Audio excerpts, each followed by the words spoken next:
Volgende op Skemergrond. Dominee Wayne het altyd 'n huppel in sy stap, hè? Ek meen, hoe moeilik kan sy werk nou regtig wees? Hy het tot 'n handleiding, hè? Wat de donder was jou klein Frans. Hoe het jy van alle mense gemanage om op die dag van die wedding weg te kom, hè?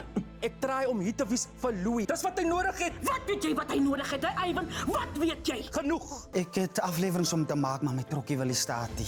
Sy's mors dood. Wat ek van engines al weet is baie gevaarlik. Ek kan jou help. Ek weet, hy sit baie pyn veroorsaak.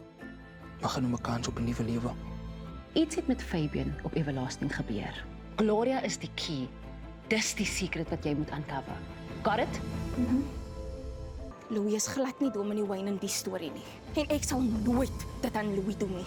Want Erika se storie is nie my storie nie. Ons het so baie overkom. Even die week, toe Fabian getry het om ons dooi te kosteel deur vir Junior te kontak. Jy het Atkins Affairs as collateral opgesit. As jy nie binne die volgende paar maande verhoogde inkomste kry nie, gaan jy jou besigheid verloor. Jou tyd ek loop uit. So whatever jy Dala het gehou. Hallo, Junior Marman. Hallo, Junior Kazimiwa.